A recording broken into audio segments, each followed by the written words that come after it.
YCP నాయకుడు మాజీ మంత్రి కొడాలి నాని ఏడాది తర్వాత గుడివాడ వచ్చారు. ఒకప్పుడు గుడివాడే అడ్డాగా మెలిగిన ఆయన ఇంత సుదీర్ఘకాలం నియోజకవర్గానికి దూరంగా ఎప్పుడూ లేరు. అంతేగాక రాజకీయ జీవితం మొదలైన తర్వాత తొలిసారి మాజీ ఎమ్మెల్యేగా ఉన్నారు కొడాలి. గత ఏడాది జరిగిన అసెంబ్లీ ఎన్నికల్లో ఏపీలో వైసీపీ ఓటమి పాలు కావడంతో నాని తెరమరుగయ్యారు.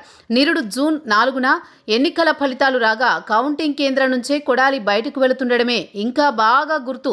ఆ తర్వాత ఆయన గుడివాడలో ఉన్నారా, హైదరాబాద్లో ఉన్నారా అన్నది పెద్దగా బయటకు రాలేదు. కొన్నిసార్లు వైసీపీ అధినేత జగన్ నిర్వహించిన పార్టీ సమీక్షా సమావేశాల్లో పాల్గొంటూ ఫోటోల్లో కనిపించారు. అయితే అది తాడేపల్లిలోని వైసీపీ జగన్ నివాసంలో జరిగిన సమావేశం. ఏడాది నుంచి కొడాలి విజయవాడ లేదా హైదరాబాద్లోనే ఎక్కువగా ఉంటున్నట్టు చెబుతున్నారు. వైసీపీ అధికారంలో ఉన్నప్పుడు టీడీపీ అధినేత చంద్రబాబు ఆయన కుమారుడు లోకేష్ పై తీవ్రస్థాయిలో విమర్శలు చేశారు కొడాలి. దీంతో టీడీపీ అధికారంలోకి వచ్చాక ఆయనే ప్రధాన టార్గెట్గా మారతారని అంతా భావించారు. ఇప్పటికీ పలువురు వైసీపీ నాయకులపై కేసులు నమోదు చేసిన నేపథ్యంలో ఇక తదుపరి కొడాలి నానినే అని అనుకుంటూ ఉండగా కొన్ని నెలల కిందట ఆయన అస్వస్థతకు గురయ్యారు. హైదరాబాద్ ఆ తర్వాత ముంబైలో చికిత్స పొందారు. ఆయన గుండెకు బైపాస్ సర్జరీ జరిగినట్టు తేలింది. దీంతో చాలా కాలంగా బాహ్య ప్రపంచానికి దూరంగా ఉన్నారు. కొడాలి శుక్రవారం తన నియోజకవర్గం గుడివాడకు వచ్చారు.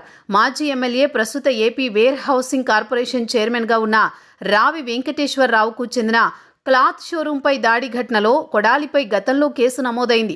దీంట్లో ముందస్తు బెయిల్ కోసం ఆయన తాజాగా కోర్టుకు హాజరయ్యారు. ఈ కేసులో హైకోర్టు కింది కోర్టులో బెయిల్ తీసుకోవాలని సూచించింది. దీంతో ఆయన గుడివాడ వచ్చి దరఖాస్తు చేసి హామీ పత్రాలు సమర్పించారు. క్లాత్ షోరూంపై దాడి కేసులో 16 మంది కొడాలి నాని అనుచరులు బెయిల్పై ఉన్నారు. వీరిలో కొందరు నాని చెబితేనే దాడి చేశామని పోలీసు దర్యాప్తులో తెలిపారు. కాగా నాని ఛాతీ చుట్టూ బెల్ట్ తరహా ప్యాచ్తో కనిపించారు. బైపాస్ సర్జరీ అయిన నేపథ్యంలో ఆరోగ్య జాగ్రత్తల రీత్యా ఇలాంటి ఏర్పాట్లు చేసుకుంటారు.